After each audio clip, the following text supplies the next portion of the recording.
Seigneur. Tu es le seul qui peut transformer mes faiblesses, mes craintes et mes peurs en force, mes incertitudes en certitude, par la puissance de ta résurrection. Car avec toi, quand je me sens faible, c'est alors que je suis fort. Me revoici devant toi, patient devant ta présence. Mon âme a soif de toi, Seigneur, entends ma voix. Du monde et ses plaisirs, de ma chair et ses désirs, du piège de l'ennemi. Bonjour, une fois de plus, bienvenue dans le Seigneur. Bonjour, Paul. Soyons encore les bienvenus dans la présence de notre Dieu. Amen. Par sa grâce, en ce dernier dimanche du mois de septembre, il nous accorde le privilège d'être devant lui. Alléluia. Amen. Pour parcourir ce programme jusqu'à ce moment où nous voulons, après lui avoir servi ce que nous avons préparé, recevoir de lui également. Alléluia. Amen. Parce que notre Dieu n'a jamais été redevable.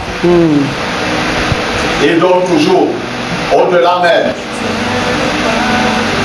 des capacités ou alors au-delà des attentes de ceux qui lui appartiennent. Alléluia. Amen. N'allons pas oublier de saluer nos très chers téléspectateurs qui continuent de disposer les précieuses minutes de leur temps, bien-aimés. Nous vous l'avons déjà dit et nous nous répétons pour vous rassurer davantage que le temps que vous disposez à suivre nos messages vidéo n'est pas une perte. Amen. Nous croyons à notre niveau que vous le disposez à Dieu. Et si c'est à Dieu que vous le disposez, il est capable. Alléluia. Amen. Il a les moyens largement suffisants pour se servir de ce qu'il disposait pour accomplir dans vos vies ses plans parfaits et ses desseins éternels. Amen. Nous saurions avancer plus sans nous remettre entre les mains du Seigneur. Davantage Dieu, il nous accorde encore ce matin un cœur des oreilles de disciples, afin que nous saisissions sa parole, pour mieux la garder et la mettre en pratique. Amen. Alléluia. Dieu, Père de gloire, éternel des armées, au nom de Jésus-Christ de Nazareth, nous bénissons ton Seigneur ce matin, nous honorons ta grandeur, reconnaissons ta grâce. Merci de nous conduire, Père éternel, depuis le début, Seigneur, notre roi, jusqu'à ce moment. Dieu éternel, nous voulons plonger nos regards dans ta sainte loi. Éternel, notre Dieu, c'est ta parole et non celle de nom. Ainsi nous avons besoin, au Père éternel, que tu nous donnes encore un cœur et des oreilles de disciples, au Père. Pardonne notre roi et notre Dieu. Tu nous amènes à saisir ta pensée ce matin, Seigneur, et que ce que nous aurons saisi, nous le gardions en cœur pour le mettre en pratique pour ta gloire dans nos vies, mon Dieu. Au nom de Jésus-Christ de Nazareth. Amen. Amen. Nous asseoir, bien-aimés.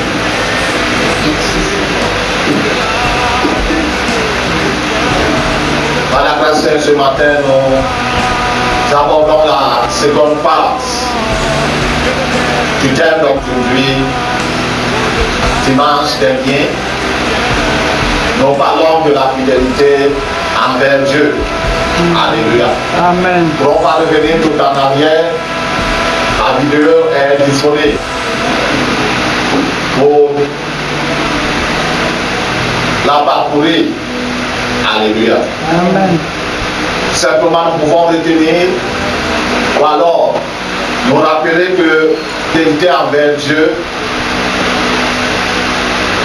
est l'acte de vivre sa foi de manière constante et ferme en restant dévoué et obéissant à Dieu, à ses commandements et à son alliance, même face aux difficultés. Par la constance de son engagement, la fiabilité de sa parole et la cohérence de notre vie avec nos principes spirituels. Alléluia. Amen. Lorsque nous disons être fidèle envers Dieu, tous les aspects de notre vie doivent concourir ou alors doivent expliquer cette fidélité. Amen. Ça ne concerne pas un certain aspect et pas d'autre. Alléluia. Amen. Parce que Dieu n'est pas fidèle pour nous guérir, il n'est pas fidèle pour nous protéger. Oh, il est fidèle pour nous protéger. Alléluia. Amen. Dieu est fidèle surtout que la ligne. Alléluia. Amen. De même, nous, qu'il a appelé vers lui, il attend et que nous soyons fidèles envers lui, surtout que la ligne.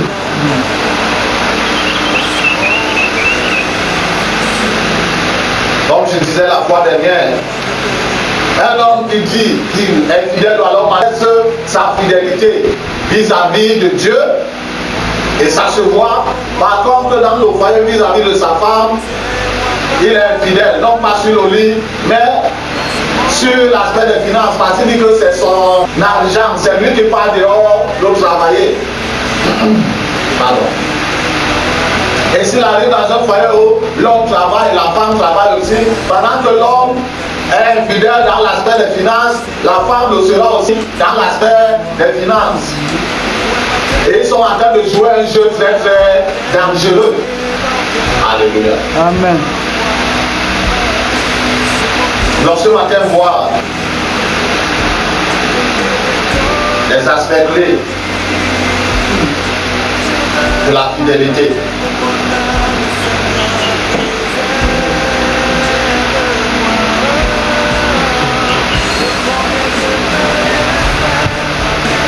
Nous allons lire dans le livre de l'Évangile selon Luc, chapitre 16, verset 10 au verset 13.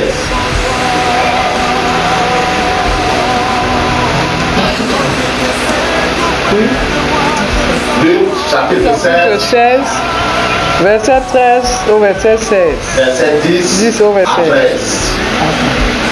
Celui qui est fidèle dans les moindres choses l'est aussi dans les grandes.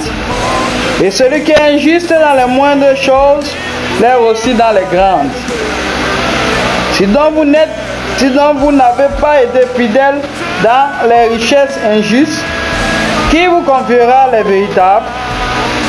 Et si vous n'avez pas été fidèle dans ce qui est à autrui, qui vous donnera ce qui est à vous?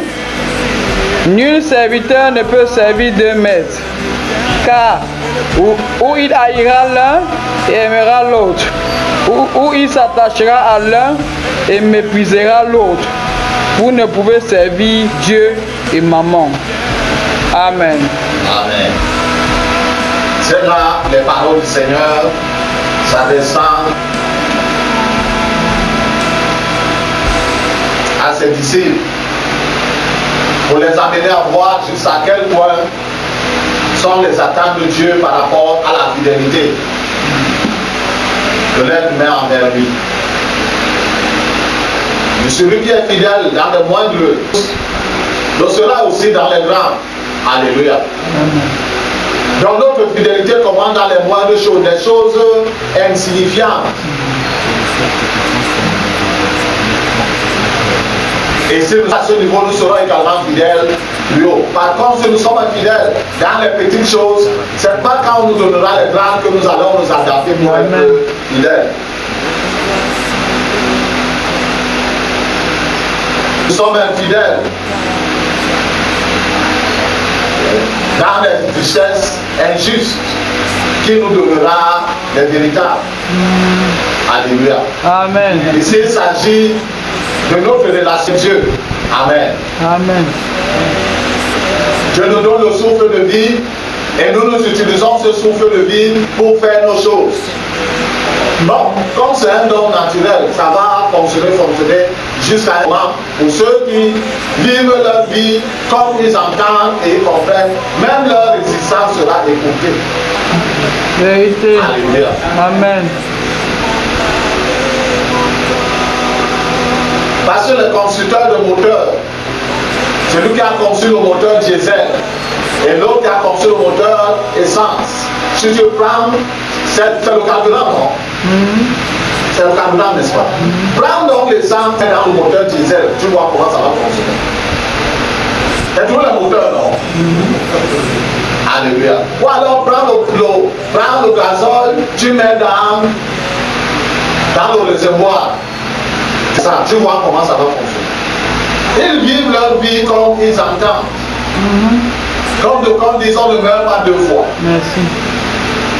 Mais la Bible me fait comprendre qu'il y a la seconde mort. La seconde mort, c'est la fin. Ou alors, comment dire cela? C'est la clôture de toutes choses. Bon, si derrière, on n'est plus rien, alléluia, par rapport à celui-là au ciel-là qui a cru au Seigneur Jésus-Christ et qui a marché de manière fidèle vis-à-vis du Seigneur Jésus-Christ, alléluia. La première mort, ce n'est plus rien. En effet, ça, voire même obligatoire.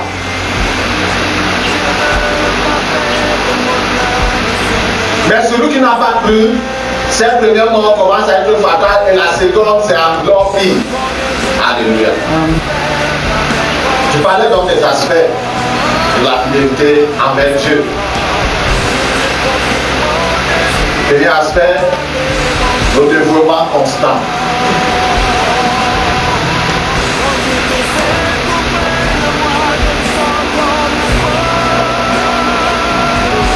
Le dévouement constant.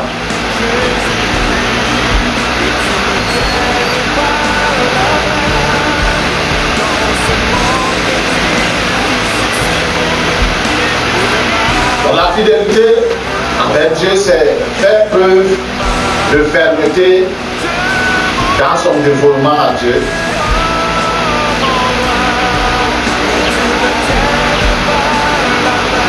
Faire preuve de fermeté dans son dévouement à Dieu tout au long de sa vie, en se reliant durablement à lui.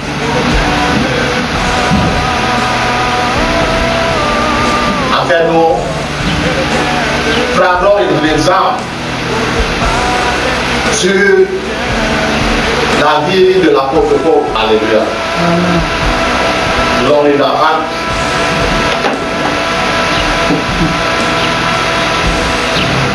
Actes au chapitre 20, verset 17 au verset 21.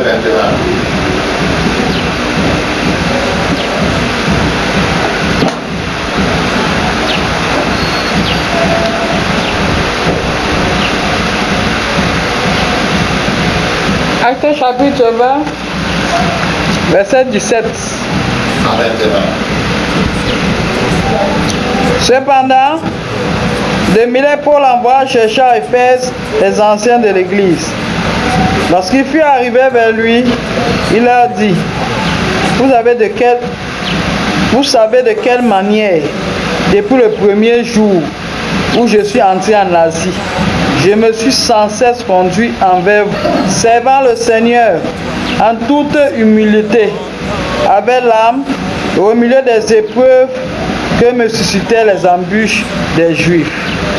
Vous savez que je n'ai rien caché de ce qui vous est utile et que je n'ai pas craint de vous prêcher, de vous enseigner publiquement et dans les maisons, annonçant aux Juifs et aux Grecs la repentance envers Dieu et la foi en Seigneur Jésus-Christ. Amen. Amen. Donc l'apôtre Paul, tout au long du temps, il a passé dans la ville d'Éphèse, il a montré son dévouement vis-à-vis de Dieu. Alléluia. Pour voir que notre service à Dieu se fait au milieu des hommes. Alléluia. Amen. C'est bien personnel, individuel, mais le plus grand pourcentage de notre service à Dieu, c'est aux hommes. Amen. Donc, quelqu'un ne peut pas dire je sers Dieu, il sert Dieu qui ne voit pas. Dieu le voit avec les yeux visibles. C'est en servant les hommes qu'on sert Dieu. Selon, bien entendu, les bases des Saintes Écritures. Il a été constant dans sa marche, il a été constant dans sa conduite, il a été constant même dans son enseignement vis-à-vis des Éphésiens. comment dire cela, les Juifs étaient également répandus. Là, quand il rencontrait les Juifs, il leur parlait également. Et il dit qu'il n'a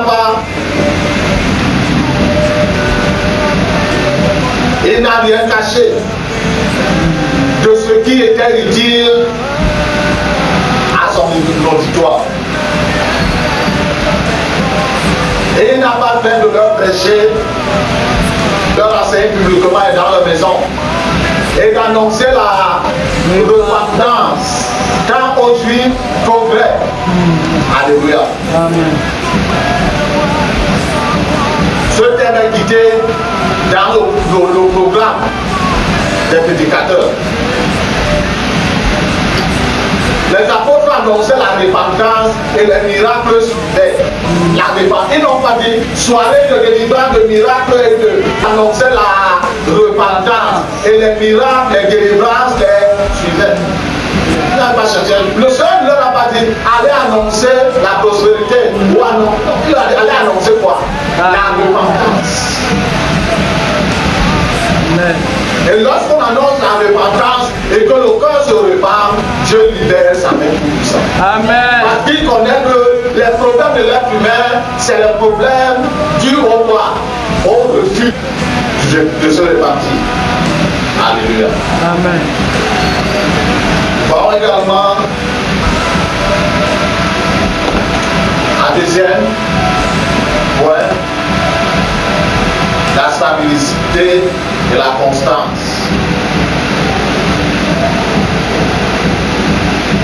Chapitre 21,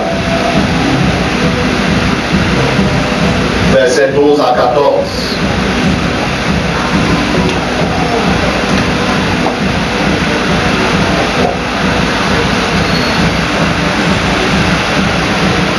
Je lis au nom de Jésus. Amen. Quand nous en dîmes cela, nous et ceux de l'endroit, nous priâmes Paul de ne pas monter à Jérusalem. Alors il répondit, que faites-vous en pleurant et en me brisant? Je suis prêt, non seulement à être lié, mais encore à mourir à Jérusalem pour le nom du Seigneur Jésus. Amen. L'apôtre Paul, sur le chemin de retour, au cours de son troisième voyage missionnaire, déjà le Saint-Esprit l'attestait des difficultés qu'il devait affronter devant, mais il ne savait pas jusqu'où. Quelle était l'envergure de cette difficulté. Mais il était prêt, il s'est préparé dans son cœur que quelles que soient les difficultés ou l'envergure, je suis prêt. Et quand ils sont donc arrivés, je crois, à Césarée de Philippe, et pendant qu'ils étaient dans une maison par le prophète Agabus, est arrivé. Et sans savoir, la ceinture de Paul, c'est pas notre ceinture de Paul. Alléluia. La ceinture que Paul utilisait à ce temps, il a pris la ceinture, il s'est attaché les mains et les pieds. Et a commencé à déclarer ce que Dieu lui a fait voir. L'homme à qui appartient cette ceinture, c'est de cette manière qu'il sera lié par les Juifs. Et les frères qui étaient réunis, sachant que c'était de Paul, l'ont pris à côté pour lui dire que, apôtre Paul, toi-même tu as compris, non? Ne pars pas à Jérusalem. Mais lui, il était déterminé. Il leur dit, mais qu'est-ce que vous faites là? Pourquoi voulez-vous briser mon cœur, m'empêcher d'accomplir? Parce que c'était là l'itinéraire de Dieu pour lui. Alléluia. Et lorsqu'ils ont vu sa fermeté et sa stabilité, le troisième principe, l'obéissance. Au troisième aspect, l'obéissance au principe.